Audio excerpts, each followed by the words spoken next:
Good evening, everybody, and welcome to the February current affairs session.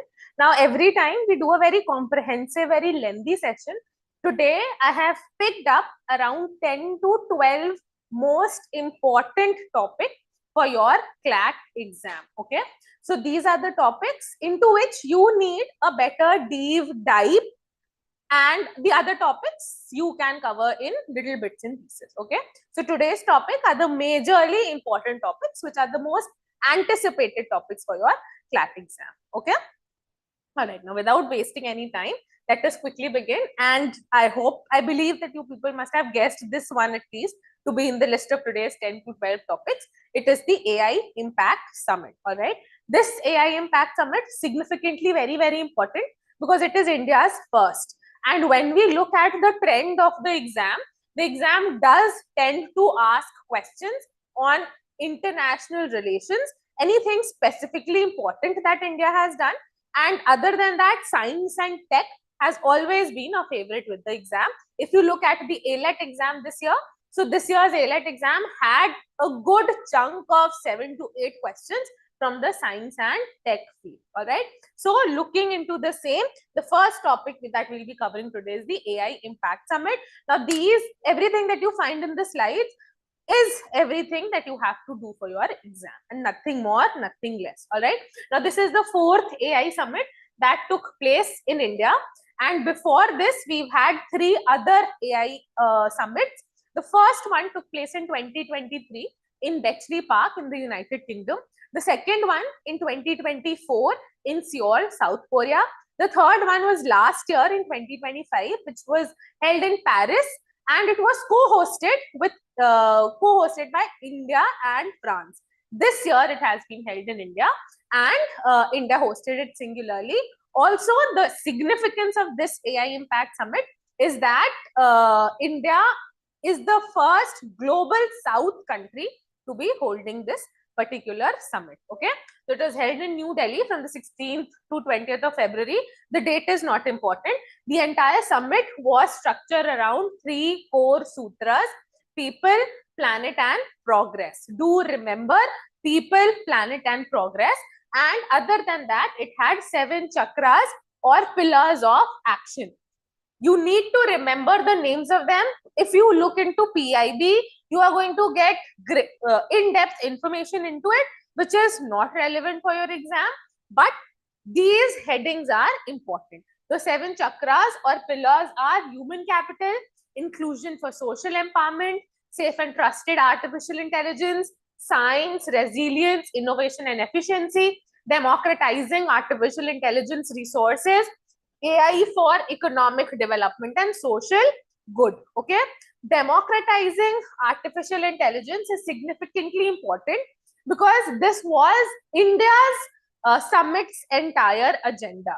When I say entire agenda, by democratizing artificial intelligence, what India actually implied was that India is significantly the first global South country to hold this particular summit, and it was participated into by mostly all the global leaders, and we even had head of the countries participating here, like Emmanuel Macron from France, Lula da Silva from Brazil. So India, through democratizing artificial intelligence, actually wanted to imply that artificial intelligence, its uses, resources, infrastructure must be available to each and every country equitably without, artificial intelligence and its benefits uses being restricted to only a few countries. That it should be the onus of the developing country to ensure that artificial intelligence is made accessible to the developing or the least developed countries in the world. Okay, so do keep the entire concept of democratizing artificial intelligence in mind. So this is a picture with our Prime Minister and all the heads of the states and leaders who participated here. He is Lula da Silva, the leader of Brazil. Okay, then he also stayed back in India to undertake other concerted bilateral dialogue. All right, then these are the 7 chakras of artificial intelligence. Go through it, they are important. The theme this year was Sarvajan Hitai, Sarvajan Sukhai. which simply meant welfare for all, happiness for all. Okay, this is the first summit which is held in the global south country. The previous ones have given the details here. This year's summit marked the concerted shift from AI safety to AI strategy. This simply implies that when these summits were held, that is the first and the second one, back then artificial intelligence was considerably a very new platform, a very new area. So all these countries, they basically talked in terms of developing of infrastructure, bringing in protocols, guidelines to facilitate safe use of artificial intelligence. Now this has seen a concerted shift. Last year, its entire agenda was set in, and India worked further upon it, where India specifically highlighted the fact that we've done enough of AI safety.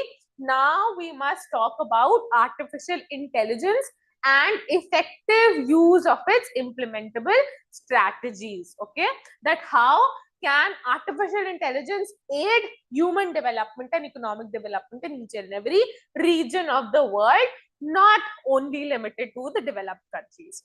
Okay, then the key outcomes, the most important one is Delhi Declaration. Okay, at the conclusion of the summit on 19th of February, India put forth the Delhi Declaration, which has been adopted till 28th of February at least by 91 countries and organizations, inspired by the principles of welfare for all, happiness for all, and Vasudhaiv Kutumbakam, that is, the world is one family. Okay, in the entire Delhi Declaration, there are 7 outlined goals and 7 outlined programs under the Delhi Declaration: Charter for Democratic Diffusion of Artificial Intelligence, Global AI Impact Commons, Trusted AI Commons, International Network of Artificial Intelligence for Science Institutions, AI for Social Empowerment Platform, AI Workforce Development Playbook and Reskilling Principles, and Guiding Principles on Resilient and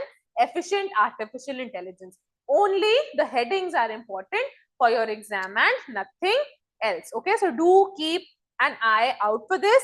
This particular Delhi Declaration has been endorsed by 91 countries and organizations, and the most important aspect of this is that it is a voluntary declaration. Okay, voluntary meaning that it is absolutely non-binding in nature. That is why people adopted it readily. People, by people I mean different countries adopted it readily. So voluntary is a key word that you need to remember with respect to the Delhi Declaration. Then in the Artificial Impact Summit, we saw various investment commitments: $250 billion in infrastructure, $20 billion in deep tech venture funding. Reliance and Adani Group have committed massive investments. OpenAI has partnered with the Tata Group for large-scale data center capacity. India also promoted data center building in India during the budget, where they said that any international company who's willing to set up data centers in the country will be given a tax holiday till 2047. Okay, so aligning with that, it was mentioned here also. Then Anthropic, it is a US-based company, also signed a strategic agreement with Infosys. Okay, these are the key pointers you must keep in mind. Then indigenous LLMs, large language models, which seek to bring about effective and quick translation of information in different languages. Okay, so Sarvam AI is an India-based company which has launched 3 models. One is known as Bulbul, which seeks to convert text to speech in 11 Indian languages with 39 distinct speaker voices. The second is Saras, speech to text, supports all 22 scheduled languages. Then third is Vision, which is meant for document understanding, tailored for 22 Indian languages. The names are important. The name of Sarvam AI, the company, is important. Okay. Then also towards the end of the summit, India joined Pax Silica. Now, Pax Silica is a US-led venture that was proposed in December 2025, formally brought into existence in January. What is Pax Silica? Pax Silica is an initiative through which United States of America, along with other notable countries, seeks to ensure effective global supply chains for semiconductors and silicons. All right. The term Pax Silica, Pax is a Latin term which means peace, and silica is naturally stands for silicon. So basically, it seeks to bring about peaceful recognition, use, distribution of silicon, which is the basic raw material in the semiconductor industry. Okay, so India has formally joined this. It was founded by USA and 8 allies like Japan, South Korea, the Netherlands, and naturally India joining it gives a good technological insight and raw material resilience to India. Okay. Then the 16th Finance Commission had submitted its reports, which was given due recognition by the finance minister for during the budget. Okay, so the basics of 16th Finance Commission. The Finance Commission has been provided for under Article 280 of the Constitution. This particular Finance Commission was the 16th one, was constituted in 2023. It submitted its report last year, and it has submitted its report for 5 years, that is from 2026 to 2031. The chairperson is Arvind Panagria, and also the 16th Finance Commission has set in these criteria for devolution of money to the states. So it has income distance, which has around 42.5% of total money aligned to it. Population on the basis of population 17.5%, demographic performance 10%, area 10%, forest 10%. Tax and fiscal efforts have been not included in the 16th one. Contribution to GDP is 10%. Do remember this criteria and their percentages. It is important. Okay. On the basis of the recommendation, the 16th Finance Commission recommended that from the total pool of taxes collected by the center, 41% of it would be given to the states. All right. So from the center to states, this is known as vertical devolution. Okay. Then the second is horizontal devolution. Horizontal devolution meaning that amongst different states. For horizontal devolution, this is the formula, percentage share that is referred to. Okay. So criteria for horizontal devolution is basically the amount of money that each state gets from this 41% of vertical devolution. Okay. One particular criteria is GSDP, per capita GSDP distance, which amounts to income distance, which can be understood as the difference between the per capita gross state domestic product of a state and the average of the per capita GSDP of the top 3 large states with the highest per capita GSDP. Okay.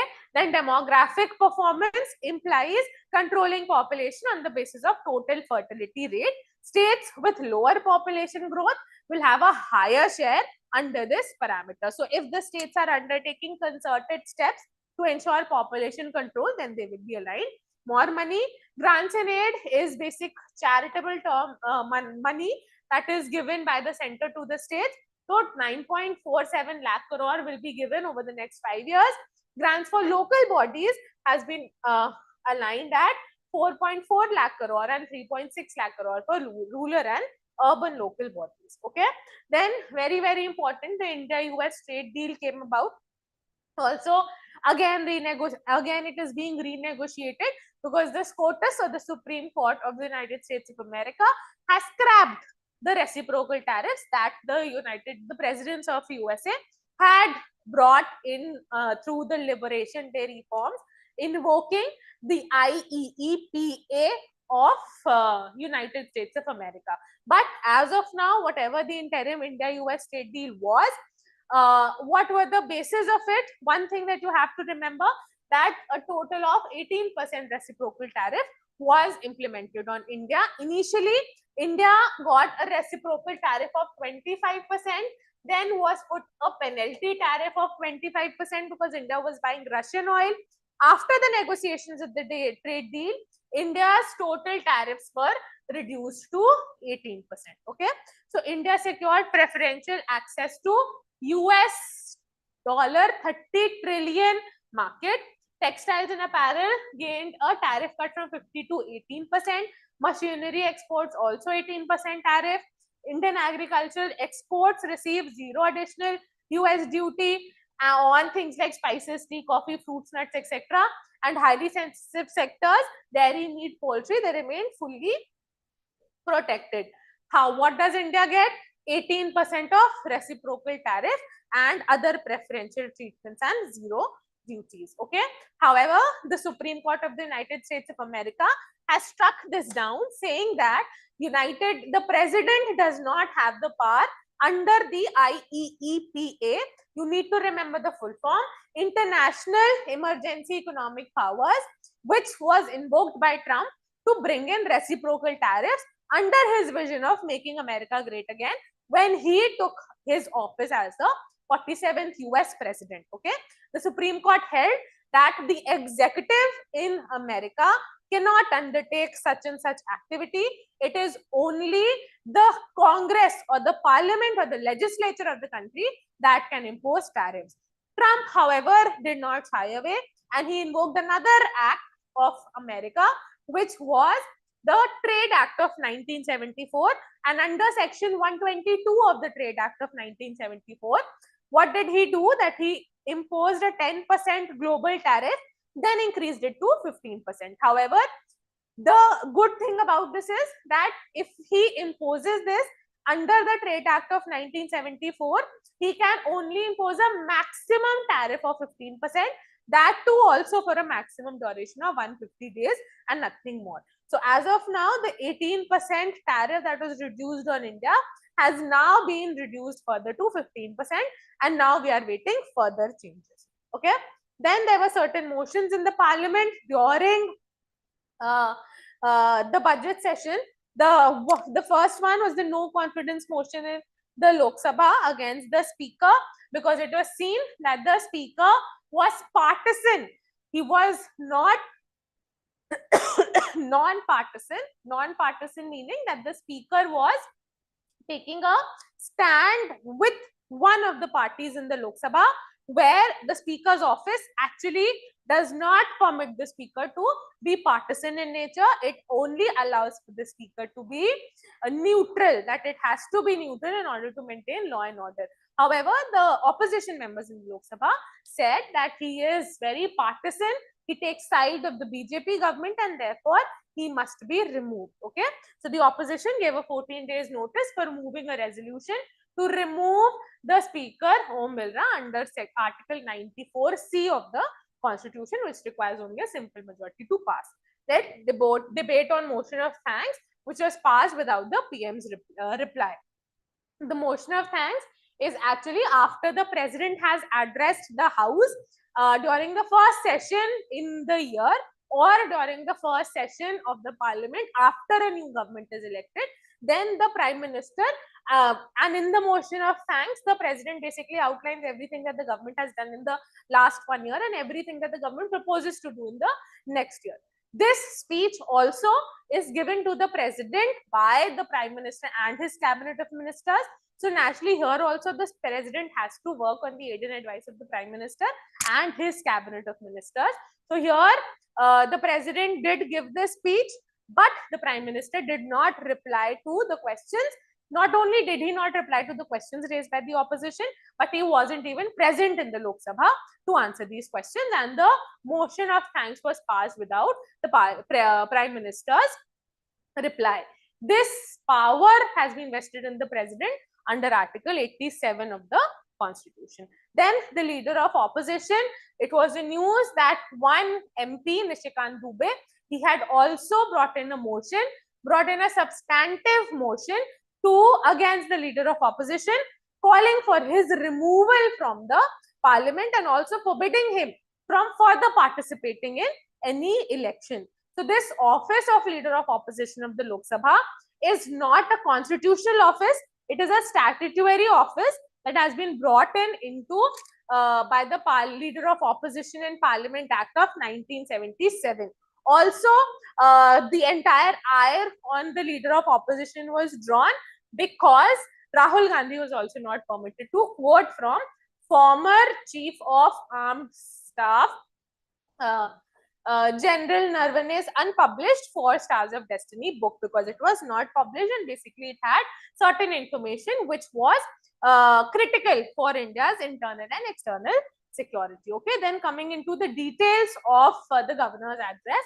Why was the governor's address in news? Because there were certain governors of states like Kerala, Tamil Nadu, Karnataka and Himachal Pradesh which did not read the speech that was given to them by the prepared by the chief minister and his cabinet of ministers, when it is a constitutional provision that the governor has to act on the aid and advice of the chief minister and his council of ministers.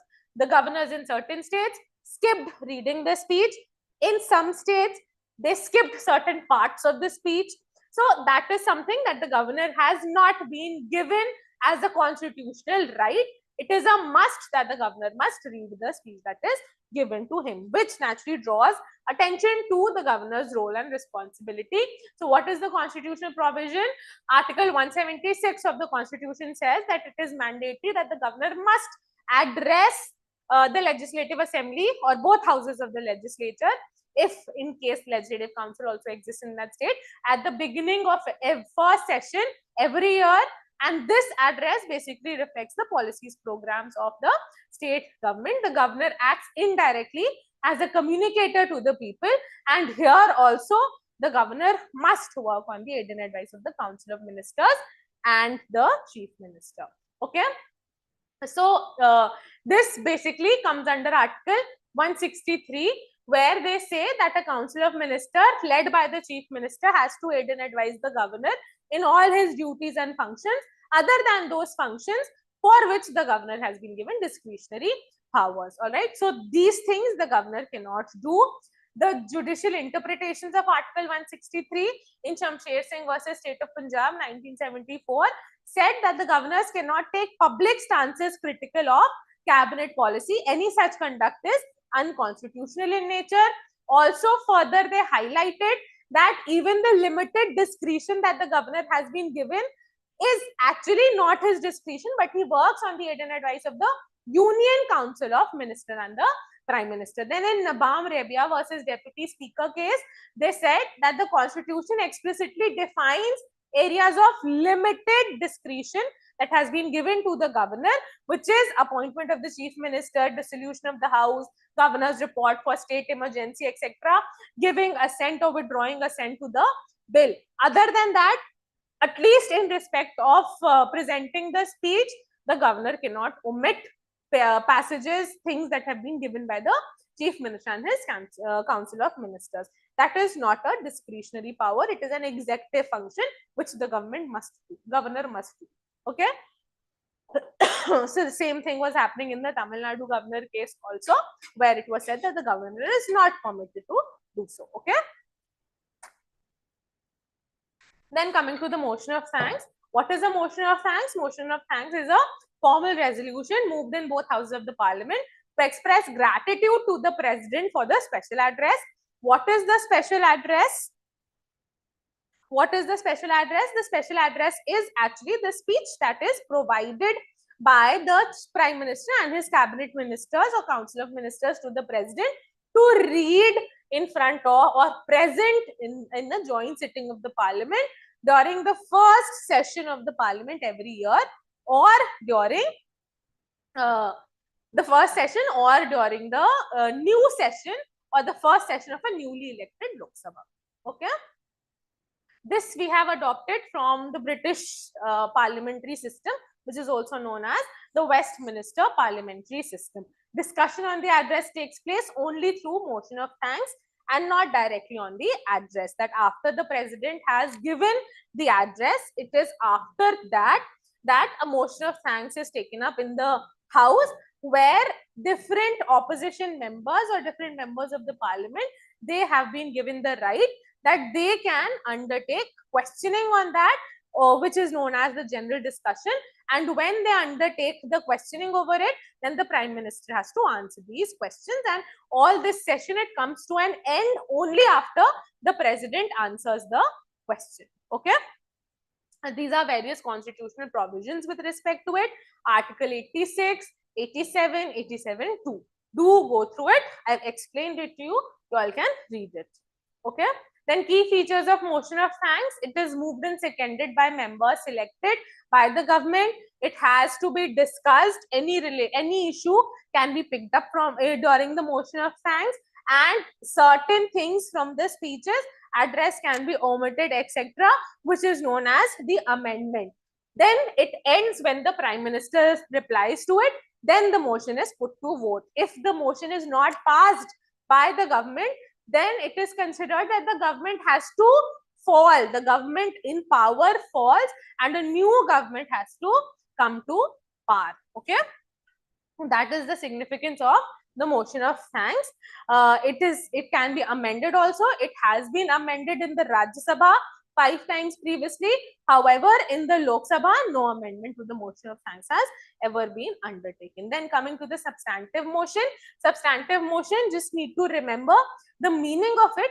The meaning simply implies that substantive motion is a motion which any member of the government, any member of the house picks up, puts it in front of the house and the speaker to draw the attention of the house to a particular topic, agenda, which this particular individual feels is of significant importance. Okay. So Nishikant Dubey had taken it up. Then there has been a process for removal of the Speaker of the Lok Sabha because he is considered as taking sides of one particular political party in the house, not allowing members of the opposition to speak. This results in not allowing the opposition members to speak, which naturally shows that the speaker is biased in nature. All right. So Article 94C of the Constitution provides for removal of the speaker by a resolution of the House of the people or Lok Sabha by a majority of the then members of the House, which simply means a simple majority. According to Article 96, the speaker cannot preside over the House while a resolution for his removal is under consideration. Also, rules 200 to 203 of the rules of procedure and conduct of business of the Lok Sabha govern this entire process of his removal. Till now, no speaker of the Lok Sabha has been removed. However, this is the third time that a removal process for any speaker has been undertaken. Okay. Then the next important topic is end of President's rule in Manipur. So last year on 13th of February 2025, President's rule under Article 356 was imposed in Manipur because of violent conflicts and riots that broke out between Meiteis and Kukis. And under Article 356, state emergency is proclaimed by the President on a report by the governor or otherwise. Once the emergency is proclaimed by the President, it must be approved by both houses of the parliament within 2 months. And once, if emergency has been proclaimed in a state, it can stay put for a period of 6 months. After 6 months, it has to be repassed or reapproved by both houses of the parliament. And then it again stays put for the next 6 months. All right. A state emergency can't be put in for more than a year. It is mandatory for the election commission to undertake elections and install an elected head in the state wherever state emergency is there. Why is it mandatory? Because we are a democracy and we work on the principles of voting, giving recognition to the will of the people. Okay. However, there is a constitutional provision that a state emergency can be implemented for a maximum of 3 years.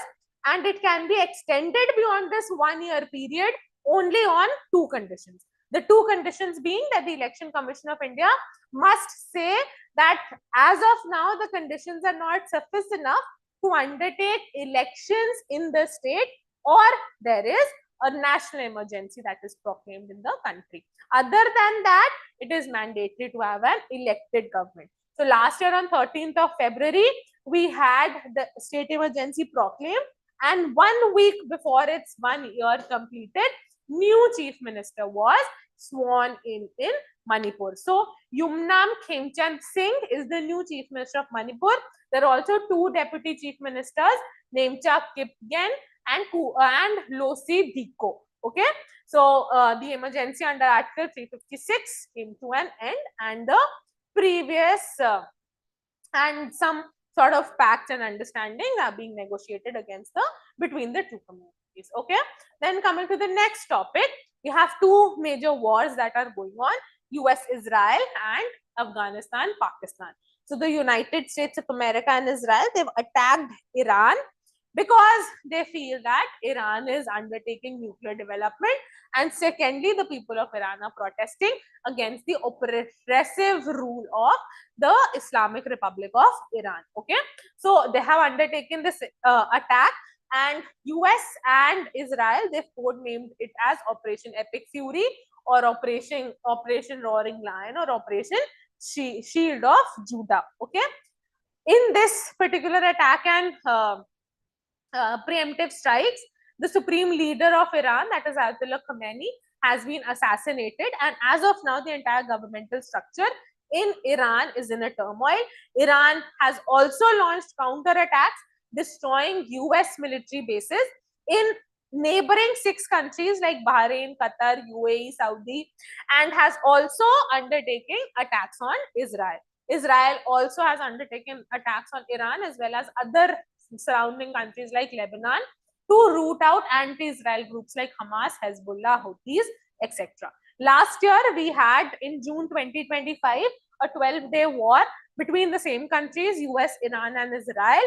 And in that 12-day war, there were 3 major operations: Operation Rising Lion by Israel, Operation Midnight Hammer by USA, Operation Glad Tidings of Victory by Iran on destroying US bases in Qatar, and Operation True Promise 3 by Iran in retaliation to Israel. Okay, then we also have historical context of JCPOA, Joint Comprehensive Plan of Action, signed by the United States of America in 2015 with Iran, along with members of the United Nations Security Council P5 plus Germany, and through this agreement, they sought to limit the nuclear aspirations of Iran.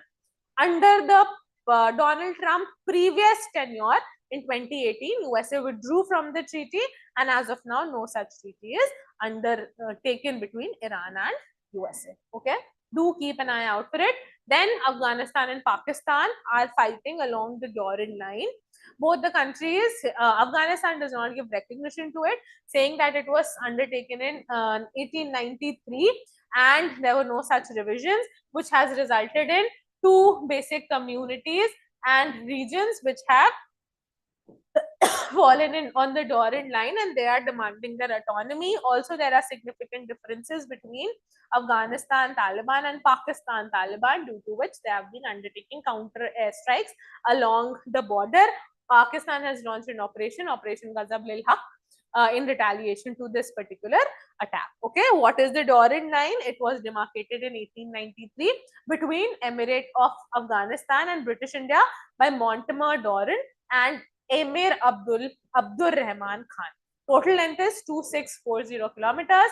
Today, it is the border between India, 106 kilometers, Gilgit in Pakistan occupied POK.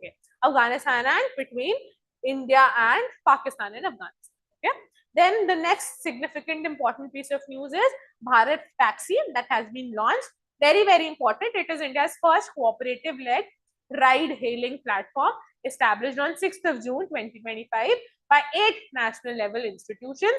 It is launched by Ministry of Cooperation, head by Union Minister Amit Shah. The drivers of Bharat Taxi have been named as Sarthis, undertaken aligning with the government's vision of Sehkar Se Samriddhi, which is government's cooperative vision.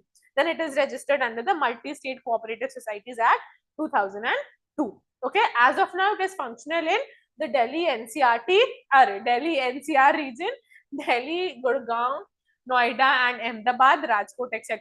Bharat Taxi plans to have phase-wise rollout by 2029, and basically it also prioritizes social security of these drivers. Okay, it also seeks to promote women empowerment through initiatives like Bike DB.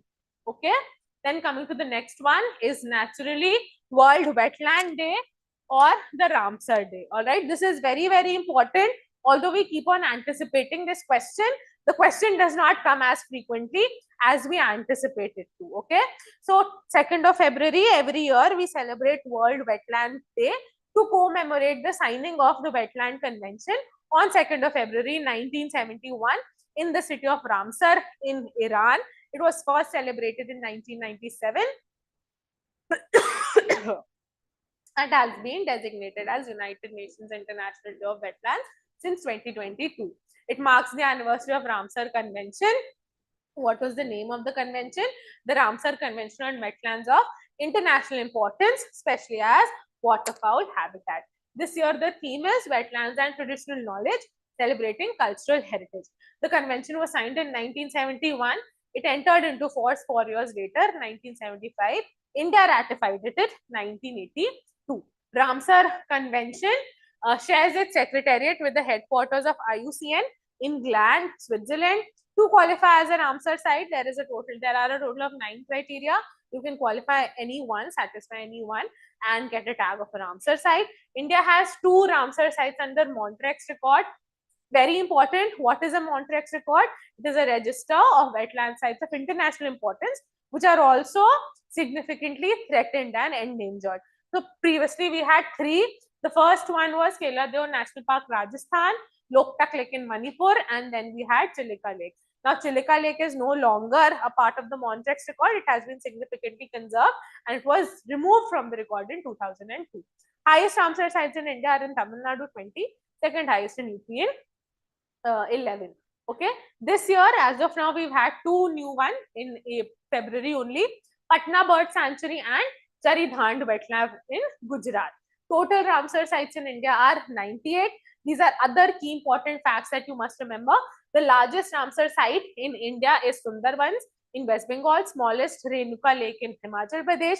India's first Ramsar site was Chilika Lake and Keoladeo National Park. World's first Ramsar site, Cobourg Peninsula, Australia.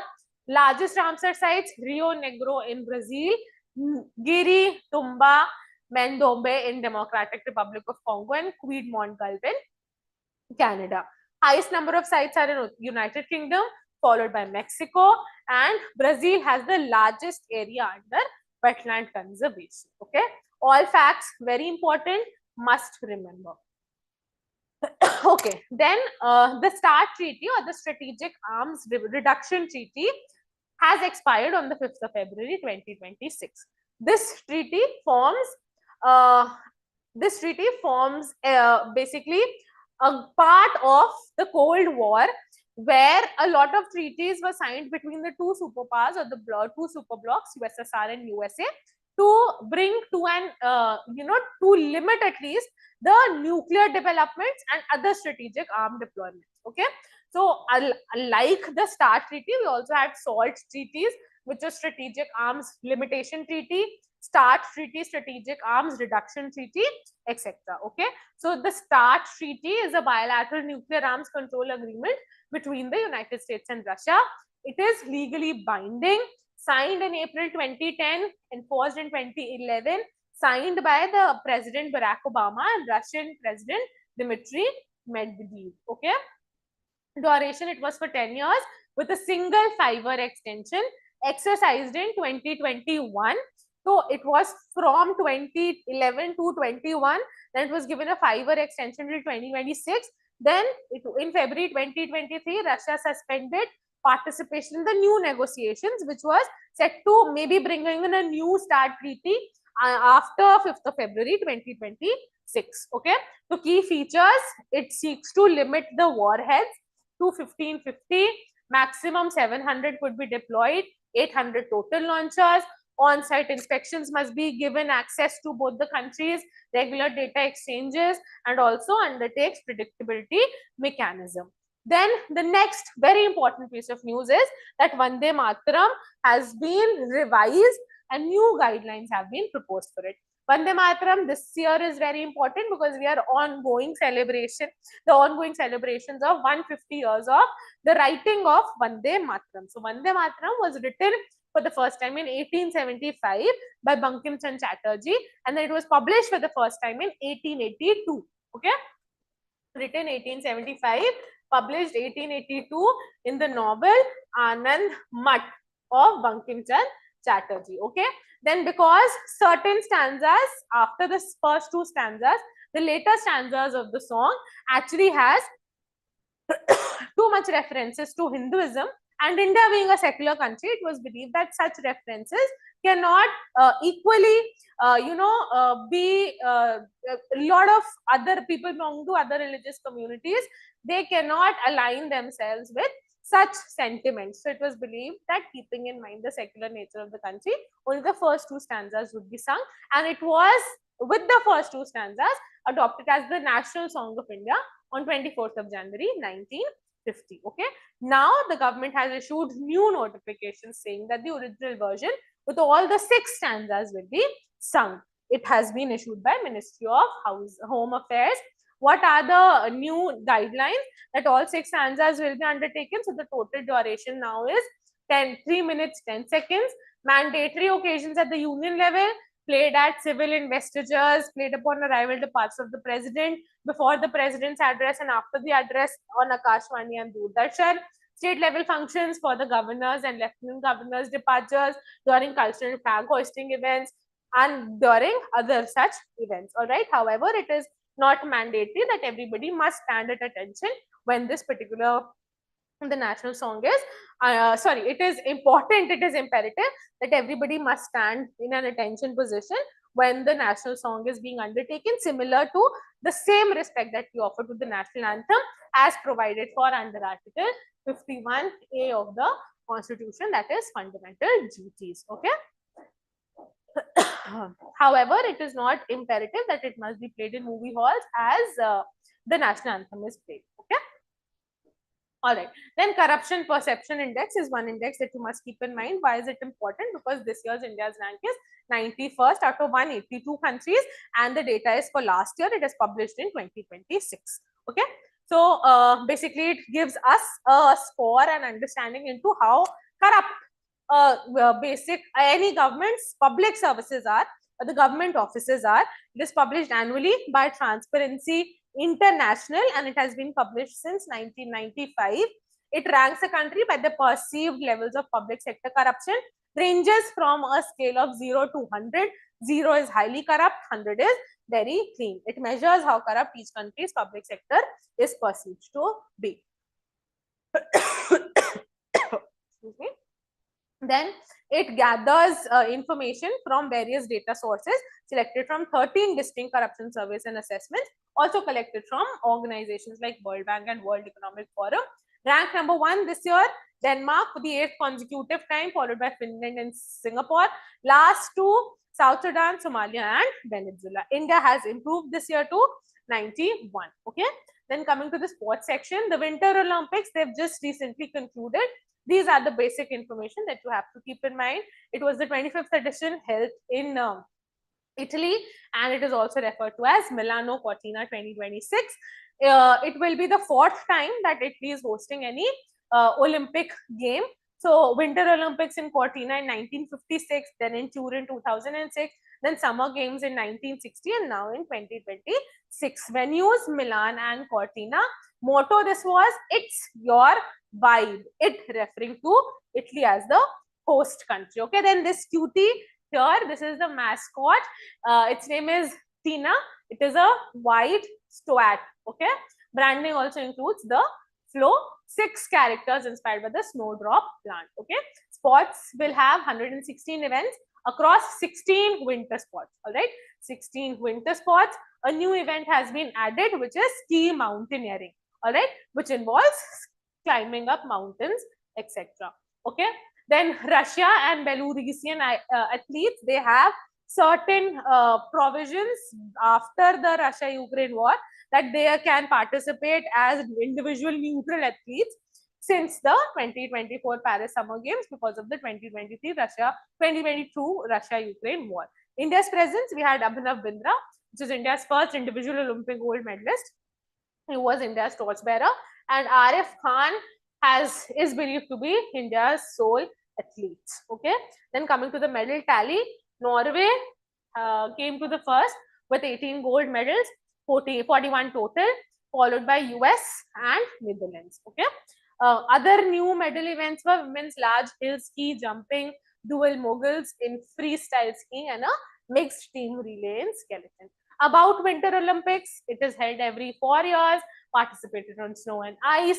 First Winter Olympic Games were held in 1924 in Chamonix in France, and governing body is naturally the International Olympic Committee. Okay, India is also vouching to host the Olympics in 2036. 2030, we are hosting the Commonwealth Games in Ahmedabad. Then Ranji Trophy, Jammu and Kashmir has created history after winning the Ranji Trophy this year. Although this was a tie between Karnataka and Jammu and Kashmir, but because Jammu and Kashmir had a 291 run first innings lead over Karnataka, that is why they were awarded as the winner. Okay, where was the match held? It was held in Hubli in Karnataka. Jammu and Kashmir was the winner. Karnataka cricket team the first runner-up. Title won after 67 years. Captain Paras Dogra, man of the match Shubham Pundir, and player of the tournament was Haqib Nabi Dhar. Okay, also after winning this particular trophy, the Chief Minister of Jammu and Kashmir, Omar Abdullah, has also announced a cash prize of 2 crore rupees for the team. Okay, then awards that were in news, we had the Grammy Awards. Why is it important? Because Dalai Lama has won his first Grammy, which is the 68th Grammy Awards held in Los Angeles. Award category is Best Audio Book, Narration and Storytelling Recording category for his album Meditations. Okay, basically just chanting, for which he has actually won this award. This is his first ever Grammy Award, which is achieved at 90. Okay, making it a unique recognition for a spiritual leader. He was not there to collect the award. The award, so on his behalf, it was collected by Rufus Wainwright. Okay. About Grammy, it is known as Gramophone Award. Why? Because a gold institute of a gramophone is basically given. It is presented annually in the US by National Academy of Recording Arts and Sciences, NARAS, or the Latin Academy of Recording Arts and Sciences, LARIS. Okay, for only recording in Spanish and Portuguese languages. Grammy Awards associated with music, remember. Then coming to the BAFTA Awards. Why is BAFTA important? Because Boong, India's film in the Manipuri language, has won this particular award. Okay, in the Best Children's and Family Film category. It was directed by Lakshmi Priya Devi. Also, it was produced by Farhan Akhtar. So keep his name in mind. Okay, we have Farhan Akhtar, who was a producer, one of the producers. Okay. Follows a young boy's emotional quest. I can go through it. BAFTA was established in 1947. The first award was given in 1949. Honors excellence in film, television, games, and children's media, hosted annually by BAFTA, which is British Academy of Film and Television Arts in London. Okay, from India we had Alia Bhatt, who had gone there. Then Rubal Nagi, very important, wins the Global Teacher Prize. Okay, it is awarded by Varki Foundation, and she runs the Rubal Nagi Art Foundation, accompanied by a $1 million cash prize awarded at World Government's Summit. Then coming to the last bit for today, that is the defense exercises in news that you have to keep in mind. One is exercise Milan, which is a biennial meaning that it is held once in 2 years. Okay, held once in 2 years, hosted by Indian Navy. In 2026, Milan village inaugurated at Visakhapatnam in advance of the exercise. Then Indian Ocean Naval Symposium, its 9th conclave of chiefs, took place in Visakhapatnam. India is the chair of Indian Ocean Naval Symposium from 2026 till 2028. International Fleet Review was also undertaken this year. This was the third one that India has undertaken. First one was in 2002, second in 2016. Now we had the third one in 2026, which was undertaken by the President Visakhapatnam. We had exercise Khanjar, special force exercise between India and Kyrgyzstan. Vayu Shakti, which is Indian Air Force's exercise, and exercise Agni Pariksha. Okay, this is also between Indian Army and Indo-Tibetan border police forces. Okay, so this was everything for today, and I hope it was a good enlightening session, and these are the top important news that you have to do in a little detail for your exam. Okay, thank you.